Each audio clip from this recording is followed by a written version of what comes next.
MS Dia Preview, informação até você. Nesse programa o assunto é saúde mental. Eu falo aqui com o psicólogo Edilson Reis. Se eu fosse você, ficava no vídeo.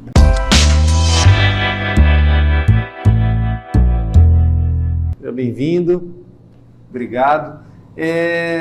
Bom, trazer o senhor aqui depois do Setembro Amarelo é muito também para mostrar o quanto que esse trabalho de prevenção ao suicídio, promoção da saúde mental, ele tem que valer o ano inteiro. Isso faz parte da vida do senhor há 3 décadas, né? Mas que balanço a gente pode ter desse Setembro Amarelo, aqui em Campo Grande, Mato Grosso do Sul, de 2023, que é um ano muito agitado e cheio de coisas, e a gente sabe o quanto que essas transformações também influenciam na saúde mental e, infelizmente, nesses índices que eles não são tão determinantes quanto eles parecem, né? São estatísticas que elas têm subnotificações. Queria que o senhor falasse disso depois para a gente também. Seja bem-vindo.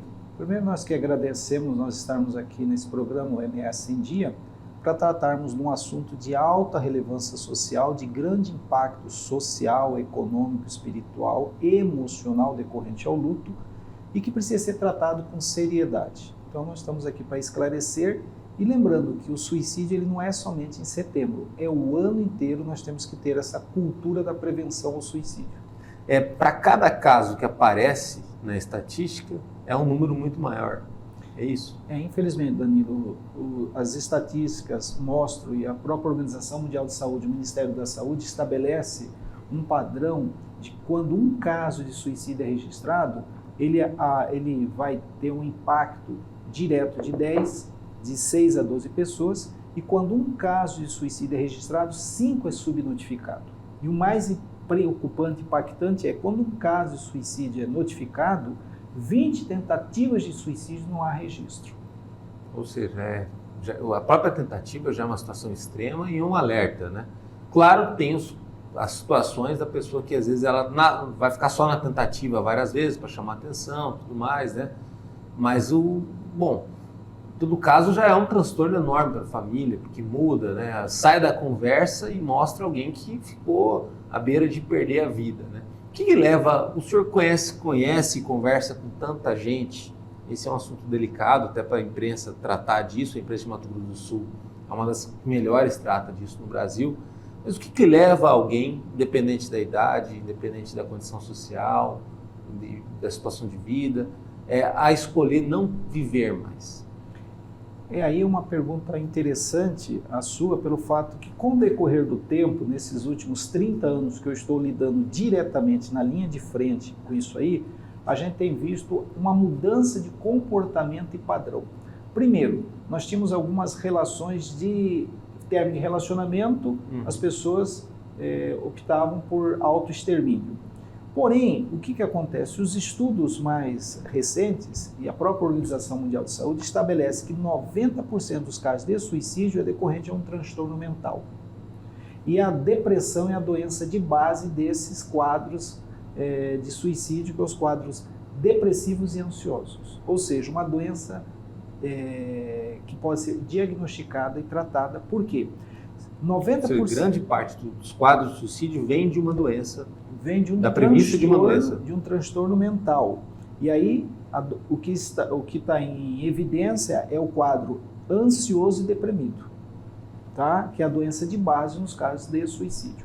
O que nós temos que entender é que quando nós falamos em transtorno mental, nós temos um estigma social de acharmos que quem tem transtorno mental é uma pessoa que está com um saco nas costas, gritando na rua, sujo, gritando, babando. Não, transtorno mental é uma desordem, no cérebro do sujeito que altera todo o comportamento, pensamento, ação desse sujeito. Que isso pode vir ao longo de anos.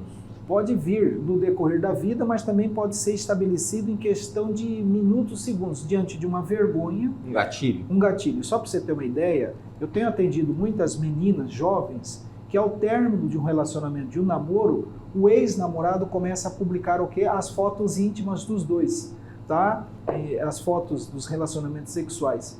E ela não tinha nenhuma doença de base, vivia tranquila, só houve um rompimento no relacionamento e esse sujeito expõe essas fotos. Ela entra num quadro severo de desesperança, vergonha, medo, ansiedade E muitas vão optar pelo suicídio, pela tentativa de suicídio decorrente à exposição dela nas mídias sociais, na sua intimidade com seu ex-namorado. Aí nós temos uns quadros de depressão que vêm correndo ao longo da vida. Nós temos que entender que são quase 40 tipos de depressão. Quando se fala em depressão, nós estamos falando de uma doença que ela é sistêmica, ela é progressiva, ela é incapacitante, se divide em leve, severa, moderada e crônica. E ela vem de várias outras comorbidades. Só para você ter uma ideia, uma pessoa com câncer tem depressão. Uma pessoa com depressão não tem câncer. Então, para você ver o quanto a depressão é presente em várias outras patologias clínicas, tá? Então, quando se fala em causa, nós temos que entender que a mudança de comportamento, se o sujeito mudou o comportamento, sinal de alerta, mas a mudança de comportamento tem uma origem. E aí que vem a investigação clínica numa boa anamnese de um psiquiatra ou de um psicólogo. E é difícil diagnosticar a depressão?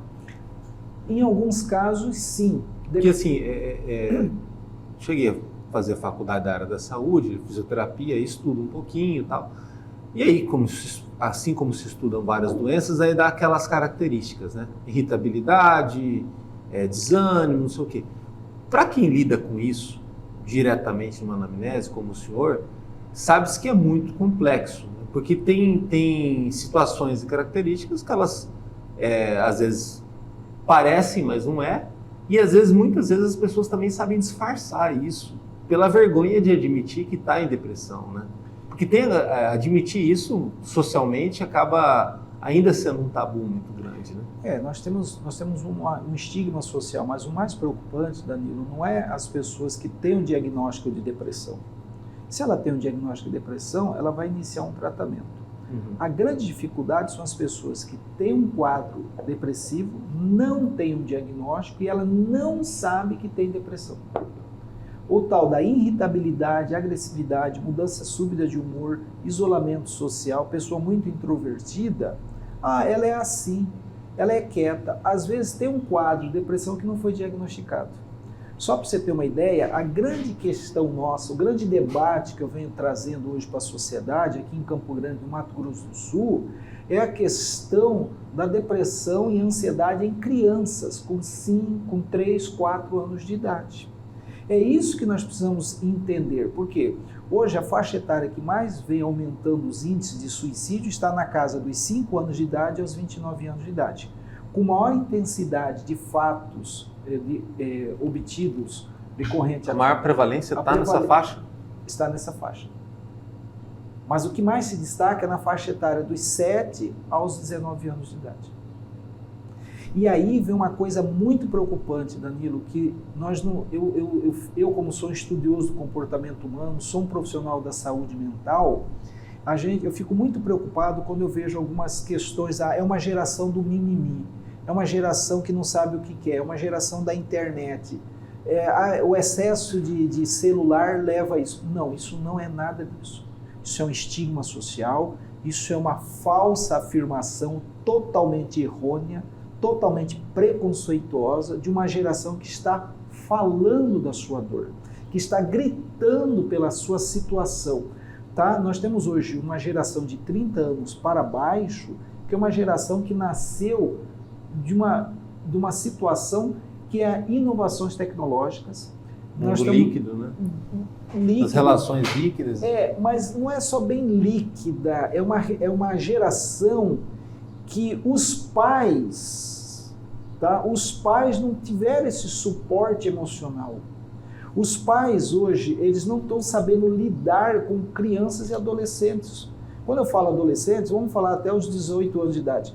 Mas nós temos hoje uma geração que estão hiperconectada, que vive numa sociedade da aparência, com alto grau de expectativa, com uma cobrança imensa de sucesso, de ser feliz, uma necessidade exacerbada de ser feliz, de estar bem conectado nas redes sociais, de estar belo, uma exigência do físico, do belo, da perfeição. Isso é irreal. O senhor falou uma frase... Bom, antes de eu fazer essa pergunta, Mas no fim das contas, a rede social, a internet, ela potencializa um pouco isso, porque se a gente for olhar esse fenômeno da hiperconexão, é lá de 2012 para cá, 2011 para cá, né, o WhatsApp, depois todas as facilidades que vieram e esse boom das redes sociais ao longo de uma década. Isso torna tudo, essa comparação mais simples, mais fácil, e os conceitos também diferente do que era antes. Antes você tinha a televisão determinando tudo, a conversa com os pais, ainda um grau de influência grande da família sobre a vida da pessoa e dos amigos mais diretos. Hoje, com essa pessoa ligada ao mundo, ela está, vamos supor assim, flutuando de certa forma em cima de valores. Né? Com menos de 2, 3 segundos você passa uma postagem para cima no Instagram e às vezes fica por horas ali, né? Estou citando em termos de média, né? É o que todo mundo faz geralmente. O que acontece, Danilo, é que nós temos hoje, aí vem a questão. Fazer isso estando infeliz é péssimo. Não, é péssimo porque nós estamos criando uma geração do isolamento social. Você está conectado no mundo, só você. Você não tem interação com o outro. E o mais preocupante é que isso se torna um vício.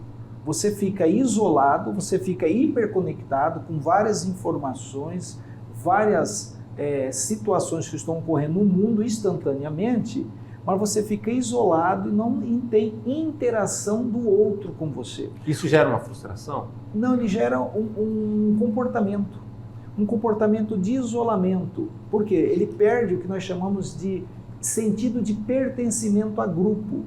Você não está conectado à sua família, à sua escola, a um grupo, seja ele espiritual, religioso.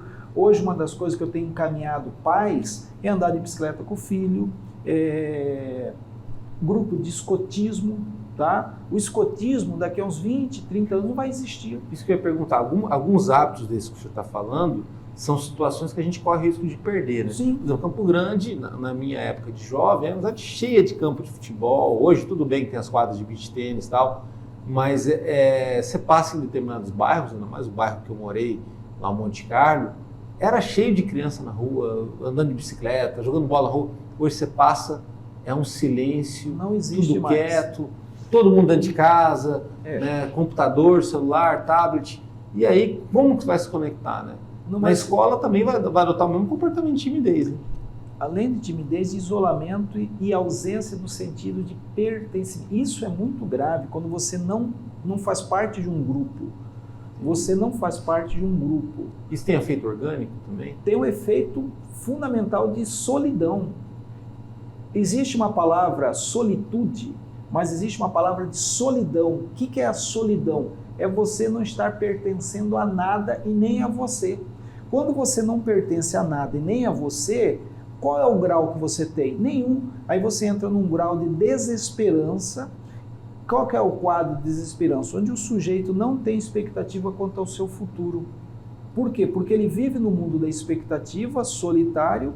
Quando há uma frustração, ele não sabe lidar com a frustração porque ele não tem um apoio, ele não tem um grupo, ele não tem com quem falar, se conectar, se aconselhar, porque ele não tem uma rede de apoio social, físico. Não tem uma alavanca, né? Não tem uma alavanca, ou seja, uma âncora de apoio. Ele fica solitário e muitos deles agem pelo impulso. O que é o impulso? A pessoa não tem expectativa quanto ao seu futuro, age por impulso, ou seja, ele não mede as consequências dos seus atos pelo fato que ele vive num sentido de baixa tolerância à frustração. Ele não sabe lidar com o não, ele não sabe lidar com o não. Mas justamente por estar muito sensível, por estar muito abandonado. Não é nem tanto abandonado. A situação é que ele não tem aonde procurar um apoio, um suporte emocional na família, Entendi. Na casa. Aí ele vai administrando esse caos, né? Porque se pintar qualquer problema desse, ele sabe também que não tem estrutura para isso. Não tem. Ele não tem estrutura. É o que eu falei inicialmente, de muitas adolescentes e jovens que ao término do relacionamento do namoro, o ex-namorado começa a postar as fotos de intimidade. Tá? Tem alguns casos que nós atendemos que deu polícia, boletim de ocorrência, encaminhado, situação de tentativa de suicídio, e o pai e a mãe dessa menina disse o seguinte: Se ela tivesse falado, a gente ia dar total apoio. Mas a vergonha, o medo e principalmente o grau de ausência de pertencimento num grupo familiar é muito grande. Isso é muito sério quando eu estou falando. Não adianta você pertencer a um grupo, núcleo familiar, se você não está inserido naquilo ali. Tá? Hoje, o que a gente encontra? Criança pobre de amor. Criança, o que a criança quer? Afeto, carinho, atenção, reconhecimento, segurança e aprovação. O que hoje a gente encontra em crianças e adolescentes, em adultos? Ele não encontrou afeto, carinho, atenção, reconhecimento, segurança e aprovação. Ele teve o quê? Abandono, solidão, rejeição, medo, culpa, vergonha e desaprovação. O que uma criança ou adolescente quer? Elogio por parte de quem? Do pai e da mãe. O que ele tem? Cobrança. Uma criança muito cobrada tem medo de errar. Então nós precisamos entender o contexto cognitivo dessa criança e desse adolescente no sentido de que o mundo do adulto é um enigma para a criança ou adolescente. Por mais que seja uma geração hiperconectada, mas eles não têm o quê? A vivência, a maturidade cognitiva, intelectual, para entender aquele contexto de certas cobranças que são impostas a elas. Mas, nesse caso, por exemplo assim, aquele que não acaba indo para o limite de perder a vida, ou uma tentativa de suicídio, também chega, de certa forma, um pouco quebrado ao longo da vida, porque é tudo muito imediato, muito instantâneo, as coisas não são fáceis, né? Instáveis, principalmente em nível econômico, né? E sem esse apoio das relações sociais fica ainda mais difícil, porque a gente sabe o poder que tem o networking, tanto para uma carreira, quanto principalmente para uma vida, né? Para você ter para onde voltar, quando você sai do trabalho, quando você precisa resolver seus sonhos. E onde fica a felicidade nisso tudo? Porque o conceito de felicidade, ele é relativo. Mas como dimensionar para as pessoas também buscarem isso? Porque a gente sabe que a felicidade não é só um instante, é uma busca, né? As palestras, elas te ajudam nisso também, a ressignificar essa questão para as pessoas também. Porque eu acredito que, por mais que o contato seja rápido, você conversa com as pessoas na palestra, do outro lado você não faz nem ideia do quanto que isso impacta em quem está assistindo e quanto que isso vai propagar depois, e ali é nisso que se faz a prevenção, né? Ao suicídio. Sim, nós temos dado muitas palestras no decorrer do ano todo, tá? E essas palestras, elas não são palestras motivacionais, elas são palestras de conscientização de que a saúde mental pode ser trabalhada no sentido de eu falar da minha dor, buscar uma ajuda, porque uma dor não compartilhada dói mais. Uma dor não compartilhada, ela cria no sujeito uma ansiedade, uma angústia tão grande que ele não tem como falar, ele explode. Então, toda a palestra que eu tenho dado em muitos lugares, não somente aqui em Campo Grande, no estado, mas pelo Brasil todo, são palestras que a gente conscientiza que nós precisamos criar uma cultura da prevenção ao suicídio e qualidade de vida na saúde mental. E aí você colocou um ponto fundamental, o papel dos coaches. Os coaches no Brasil, em algumas linhas, eles são muito criticados, muita crítica. Mas eu vejo o papel do coach como um papel de prevenção. Por quê? Porque ele vai estabilizar uma coisa muito interessante que o sujeito em quadro severo de angústia, dor e sofrimento, ele apresenta com o quadro da desesperança. E toda palestra que eu já presenciei, já assisti e já estudei sobre o coach, ele dá o sentido de que amanhã vai ser melhor. De que amanhã vai ser melhor. Então, o papel do coach também é um papel de prevenção, no sentido de você dar sentido de esperança a alguém que está em um quadro de desesperança. Tá? Mas aí nós temos que ter uma situação. Profissionais da saúde, eles têm que ter uma coisa, é o manejo clínico. Tá? É o modo como vai abordar. Então, quando você for criticar o trabalho do coach, ou o trabalho do religioso, seja ele padre, pastor, líder espírita, umbanda, candomblé, essas pessoas elas têm um papel muito grande de dar sentido de pertencimento a alguma pessoa que não tem pertencimento dentro da casa e dentro dele, tá? Então eu vejo isso como tudo é válido na prevenção. E, bom, eu falei até de imediatismo, esse equilíbrio ou desequilíbrio entre presente, passado e futuro, né? Viver eternamente o presente e não ter um futuro, ou às vezes viver muito no passado, é também, de certa forma, algum gatilho, algum vetor para a depressão e para pensamento de alguém que vai perder a vida, no caso? Pensar em perder a vida? Porque a depressão, Tem aquela história, uma frase até mesmo da internet: se você olha demais para trás, você está deprimido. Se você está muito pensando no futuro, você está ansioso. Se você está no presente, você está no lugar certo, né? Mas nem sempre o presente é o lugar certo. Se você não tiver motivado por um amanhã, que nem o senhor falou, ter um propósito e tudo mais, o presente mesmo ele não tem um sentido, né? Acordar e dormir, e comer e nem saber o que você fez durante o dia.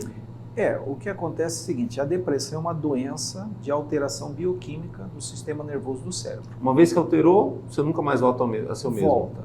A depressão existe sim tratamento e, em alguns casos, cura, mas em alguns casos ela é permanente o tratamento. O que nós temos que entender: de 10 pessoas que cometem suicídio, 7 interrompem o tratamento com psicólogo ou psiquiatra.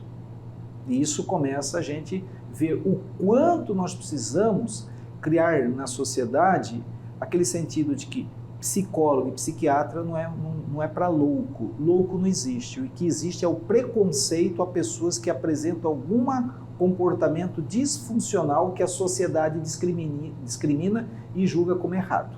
Primeiro. Segundo, a depressão ela tem uma origem biológica e ela tem uma origem circunstancial. Situações externas na sociedade, na família, na casa, no ambiente de trabalho, adoece o sujeito.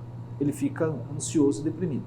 Aí nós temos as questões biológicas, que são o quê? Alterações dos neurotransmissores, não produção de vitaminas, e tudo isso vai desencadear no sujeito uma sensação de que alguma coisa não está bem. E ele entra num quadro simplório, né, de que eu vou falar, desânimo. Ele não tem ânimo para nada, nem para acordar, nem para levantar da cama, nem para ter relações sexuais, para nada. Gente, se uma pessoa está nisso aí, alguma coisa não está bem. Inclusive com dores também, né? Porque se você começa a mudar muito o estilo de vida, tem aquele caso do ex-jogador do Corinthians, Neymar, que falou que não conseguia levantar da cama e sentia uma dor crônica na perna, sim, que às vezes iam examinar, não tinha edema, não tinha nada. E não é só ele, são muitas as pessoas que apresentam isso. Nós tivemos aí recentemente várias pessoas de destaque na sociedade que infelizmente vieram ao autoextermínio. Mas e os anônimos? E as pessoas da periferia? E o desempregado? Né? Essas pessoas passam pela mesma situação de uma pessoa que mora numa cobertura que tem 2 milhões de reais na conta e está num carro importado. O sintoma, a depressão é democrática. Mas esse bem-sucedido também muitas vezes acaba se matando por dívidas e problema também com a forma de lidar com o dinheiro, né? Até que ponto a pressão, sempre falam na história do botar a cabeça no travesseiro e dormir tranquilo, né? O sono ou a incapacidade de ter um bom descanso pode também determinar esse problema para a sociedade. Mas isso é, como diz o professor Dr. José Rosa Pires. Vira uma bomba relógio, né? O professor José Rosa Pires, médico psiquiatra aqui de Campo Grande, professor da Universidade Estadual, ele tem uma fala muito interessante. Quando você perde um dia de sono, você perde. Isso é irrecuperável. Tá? E os estudos apontam que a privação de sono, ele dá uma alteração que pode a porta de entrada para os transtornos mentais, principalmente a ansiedade, a depressão, alto grau de irritabilidade e agressividade, tá? Porque o sono, ele vai repor vitaminas e energia para você. Se você não dorme, você fica alterado, tá? Agora, a preocupação é o sono. O sono decorrente a cobranças de dívidas, a vergonha que eu tenho falado, a medo, a ansiedade generalizada. Por exemplo, o Enem está chegando. Nós vamos ter vários jovens aí que estão estudando, estão super preparados, mas véspera da prova eles vão travar. Tem alguns que não conseguem sair da cama. E aqueles que chegam para fazer a prova, eles dão travamento.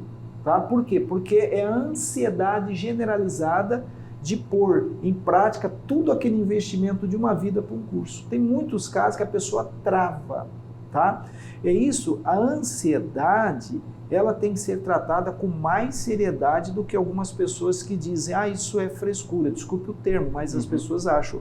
E pessoas acham que a pessoa tem depressão porque dá uma inchada para ela.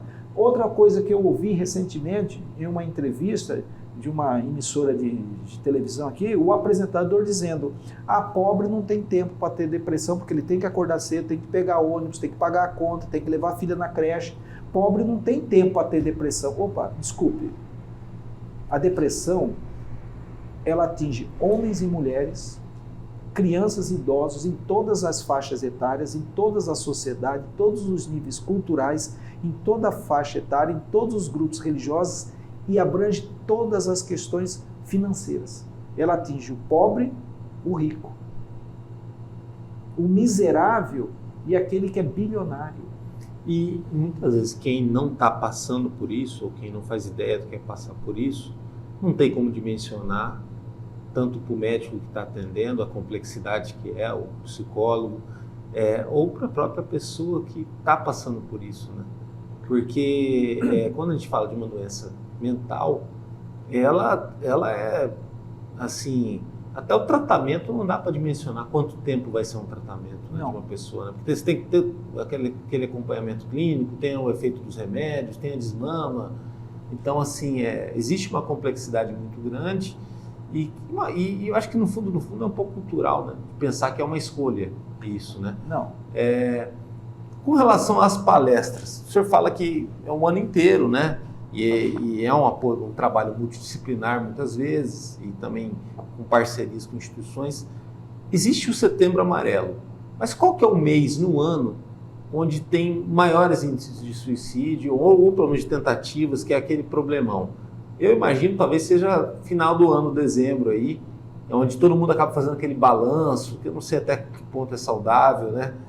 Se a vida vale a pena, se deu tudo certo, se o ano foi bom, se não foi, o que vem para o próximo ano, né? Se é para o lado positivo, até ajuda um pouquinho, né? A não começar devagar em janeiro. Mas muitas vezes isso faz com que a pessoa não dê valor para aquilo que ela tem, né? Danilo, existe uma questão muito interessante, são os mitos e tabus envolvendo suicídio. Não existe um dia específico, uma semana específica, um mês específico, um dia específico. O que nós temos é em média de 35, 40, 50 pessoas por dia no Brasil cometendo suicídio. Isso aí varia, 45, 50 por dia. Como o senhor falou da subnotificação, seria mais ou menos 200. Quando um caso é registrado, sim que é subnotificado. Puxa vida. Subnotificado no sentido, deixa eu tentar explicar. Existe uma pessoa, ela dá um tiro na cabeça. O objetivo é o suicídio. Ela não morre, ela é levada para o hospital, 4 dias depois ela morre no CTI. O atestado de óbito. Óbito decorrente à perfuração de arma de fogo, calibre 38. Mas não vai ter a causa, que é o suicídio. Enforcamento. A pessoa não morre na hora, morre 2, 3 dias depois. Causa da morte, asfixia mecânica. Veneno. A pessoa toma o veneno, não morre na hora, morre 3, 4 dias depois. A causa da morte é o quê? Ingestão de pesticida, tal. Tá. Aí tem casos que a pessoa cometeu suicídio por enforcamento, familiares e amigos retiram aquilo lá, altera todo o cenário ali, aí a perícia tenta localizar, a autópsia não diz, aí vem morte a esclarecer. Aí tem os casos que entram em acidente doméstico, acidente de trânsito. Imagine, Avenida Afonso Pena, todo mundo conhece aqui a Avenida Afonso Pena no estado, de repente a pessoa vem vindo e bate no poste. Tá? A pessoa cometeu o suicídio. Afogamento, choque elétrico. Fulano morreu por choque elétrico. Mas que? Se ele nunca mexeu, ele não é eletricista. Então, a pessoa vem vindo e se joga o carro em cima de uma carreta, de um poste. Ou então, foi atropelado. Não, ele se jogou, ele avançou o sinal e viu uma carreta, como aconteceu recentemente aqui, próximo aqui. Né? Que é de um egoísmo absurdo, né? Porque ferra a vida também de quem está na carreta. Não chega a ser nem egoísmo, Danilo, é a pessoa em alto grau de sofrimento. A Ele pessoa nem sabe mais o que está fazendo. Não, ele perde, porque ele está num grau de desesperança. Quando a pessoa chega ao grau de desesperança, ele não tem expectativa quanto ao futuro, ou seja, ele não racionaliza. Tá? Aí que nós temos que entender, o sofrimento psíquico, quando eu falo em sofrimento psíquico e desordem mental, nós estamos falando de um bojo de sinais e sintomas como vergonha, medo, culpa, depressão, ansiedade, bipolar, esquizofrenia, quadro severo de vergonha. Isso tudo potencializa a impulsividade e diminui a crítica à racionalidade. Tá? E isso aí, ele vai dos 5 anos de idade aos 100 anos de idade. Que é meio que contraria aquela pirâmide do Maslow lá, né? Tipo assim, não é só a pessoa ter o que comer, ter um conforto, ter uma perspectiva. Muitas vezes o ser humano ele precisa de mais que isso, né? E aí... Ele precisa ser compreendido. Eu não tenho como mensurar, medir a dor de uma pessoa, mas eu tenho a obrigação de respeitar essa dor e de dar um acolhimento fraterno, com compaixão e dar o melhor atendimento clínico que eu tenho. Por exemplo, eu tenho muito pacto com os meus pacientes. Todos os meus pacientes têm meu telefone particular. Meu telefone particular. Tá? Isso é uma estratégia minha. Por quê? Porque eu trabalho diretamente com pessoas com alto grau de tentativas de suicídio, que está em alto grau de desesperança. Tem pacientes que ligam 1 da manhã, como tem paciente que liga 6 da manhã, como tem paciente que não liga. Aí eu ligo, bom dia. Pô, desapareceu, bom dia. Né?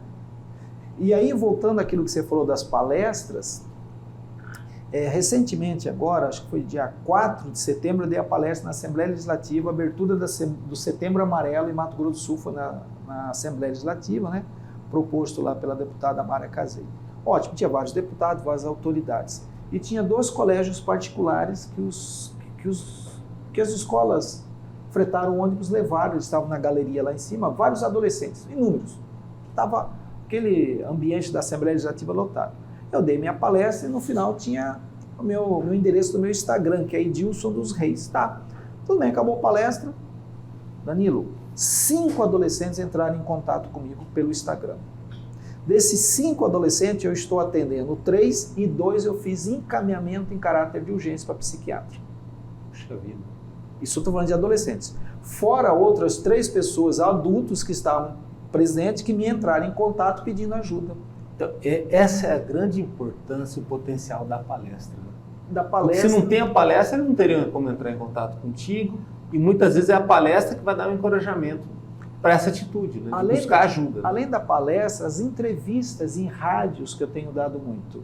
Entrevista ao rádio, entrevistas em emissoras de televisão ao vivo aqui em Campo Grande. Teve um fato que eu estava numa emissora de televisão aqui, ao vivo, ao término dessa entrevista, o apresentador me levou até no estacionamento, tomei café. Quando eu estava saindo, chegou um pai, estacionou, e esse pai, com uma garota de 12 anos de idade, ele preocupado e queria conversar comigo. Ele foi nessa emissora de televisão, né? Porque foi ao vivo, né? Uhum. E ele falou, minha filha falou que tudo que o senhor está falando, ela está sentindo, o que eu faço? Desesperado com uma menina de 12 anos de idade. Isso não é nada. Logo em seguida, chegou um Corolla, com outro adolescente de uns 14 anos, com o pai, estava com o pai e a mãe, esse garoto e uma outra criança, eles no colo, desesperado, porque o menino falou, pai, tudo que esse homem, tudo que essa pessoa, eu falei, tudo que esse professor está falando na televisão, eu sinto, vocês estão brincando. Vocês só vão levar a sério a hora que eu me achar pendurado aqui. Aí eles entraram, colocaram esse garoto no carro e foram me lá procurar. Ou seja, as entrevistas, por isso que eu falo, o papel da imprensa, ela tem um papel que nós não sabemos. Por exemplo, nós estamos falando aqui, isso vai ao ar, nós não sabemos a dimensão disso que vai atingir. A palestra é a mesma coisa. E dimensão para quem assistir também. Para quem assistir, e eu digo, uma dor não compartilhada dói mais. Procure ajuda, vai numa unidade básica de saúde, chega lá, na triagem o enfermeiro já vai te atender, te acolher.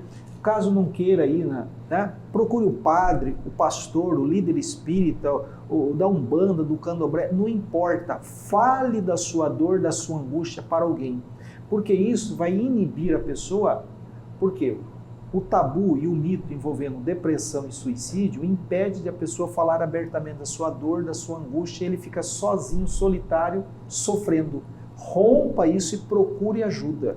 Existe uma saída para a sua dor, a sua angústia.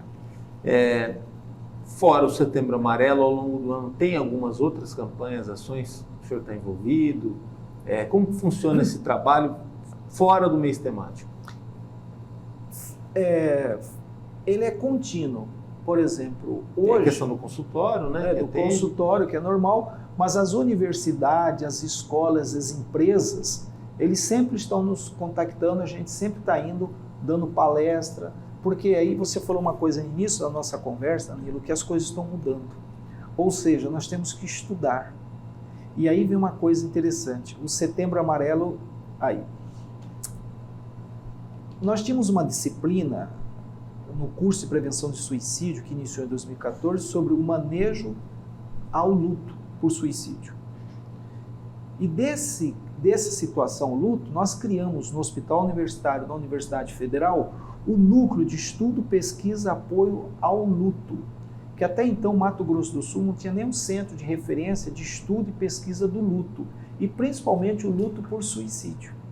Nós criamos esse grupo de apoio, ele ia iniciar, a universidade, aí nós temos que agradecer também à Universidade Federal, ao Hospital Universitário, que nos deu todo o aporte, tudo a estrutura. Nós temos uma sala na unidade 6, que é ao lado da Biblioteca Central da Universidade Federal, que ia lá começar esse curso. Esse grupo de apoio às pessoas em luto, e principalmente as pessoas que passam por luto por suicídio, que é chamado de sobrevivente do suicídio, isso ia começar em 2018. 2018 nós íamos iniciar esse trabalho, aí veio o processo da pandemia, parou e nós iniciamos agora. Onde nós acolhemos, Danilo, pessoas, familiares e amigos que passam pelo processo da perda e luto por suicídio. Aqui nós temos também o GAV, Grupo Amor e Vida, que é o GAES, que também tem um grupo mensal de apoio a pessoas em luto. E aqui eu vou citar uma universidade particular, que é a UCDB, também criou um grupo de apoio a pessoas com luto. Para você ver, tudo começa solitário, sozinho, e hoje nós temos esse grupo. Mas basicamente é você acolher as pessoas em luto por suicídio. Por quê? O suicídio ele vai impactar de 6 a 12 pessoas, mas os estudos mais recentes mostram que abrange até 40 pessoas. Quando uma pessoa comete suicídio, ele pode impactar diretamente uma pessoa, e que a gente pode ter o que a gente chama de efeito imitativo. Isso que eu ia perguntar, suicídio gera suicídio algumas vezes? Suicídio gera suicídio quando não é tratado adequadamente. Por fato, imagine, nós temos casos aqui que uma mãe cometeu suicídio, a filha cometeu suicídio. 3 meses depois, 2 meses depois, porque não foi acolhida. Ela entra no processo da culpa. Tá? A culpa é muito grande em caso de suicídio. E aí que existem os grupos de apoio. E hoje nós temos aqui em Campo Grande o grupo de apoio ao luto, lá do Hospital Universitário, da Universidade Federal, para acolher essas pessoas, porque isso a gente chama de efeito Vetter, efeito imitativo diante daquele fato que foi impactante para mim, e eu já estou em processo de ansiedade, um processo de um transtorno mental muito exacerbado, um quadro severo de desesperança, e a pessoa comete suicídio. Com relação às profissões, tem algumas profissões que dão mais trabalho com relação a isso? Com prevalência maior de gente tentando suicídio? Ou, como o senhor falou, é algo que não dá para medir, porque de época em época, alguns aparecem mais do que outros? Nós temos as profissões com maior incidência de depressão e ansiedade, que são... Já é o começo. Aí eu vou citar a sua pergunta, que são os profissionais da área de segurança pública e de saúde. Os profissionais de saúde, principalmente enfermeiros e técnicos de enfermagem. Meu Deus, na pandemia foram muito testados, hein? E também os acadêmicos de medicina. E hoje os veterinários. Mas vamos lá. As profissões que mais que são prevalentes em suicídio são os profissionais da área de segurança pública e os profissionais da área de saúde. O profissional de segurança pública, o acesso à arma influencia também? Acesso à arma, a um quadro muito interessante. Tem um livro chamado Por que o Policial se Mata?, da professora e doutora Denise. Ela fez um estudo grandioso na Polícia Militar do Estado do Rio de Janeiro, que abrange também todo o aspecto da polícia no Brasil. Tá? Existem alguns casos que é alteração de sono, falta de reconhecimento, cobrança desacerbada da chefia, porque é um quadro de hierarquização, dívidas, alcoolismo, depressão decorrente ao trabalho árduo de não ser reconhecido, isso também é a profissão do enfermeiro, do técnico de enfermagem, e principalmente alguma coisa, a depressão, a ansiedade não tratável, decorrente ao trabalho de ver o sofrimento do outro, a angústia do outro. Parece brincadeira, mas quando o policial faz um processo de investigação, todo um processo prende o sujeito que acabou de assassinar uma família, ele vai ver aquela família toda compadece, tá? Em sofrimento, acidentes automobilísticos, é um ser humano como outro qualquer. E esse sujeito que cometeu todo esse crime, essa barbaridade, ele não é julgado, por fato que no Brasil nós temos a cultura da impunidade. Isso causa um impacto de insatisfação nesse policial muito grande. Aí nós temos outro fator muito interessante, que também tem muitas pessoas que estão na polícia que não têm perfil para ser policial. Vai porque é concurso. Vai porque é concurso. É um emprego, é carreira, você está empregado, você está estabilizado, todo mês você... Mas ele não tem perfil para ser um policial.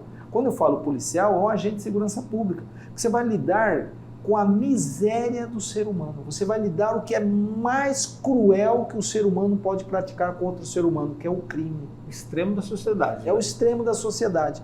O mesmo papel que o profissional de saúde, que é o técnico de enfermagem, né?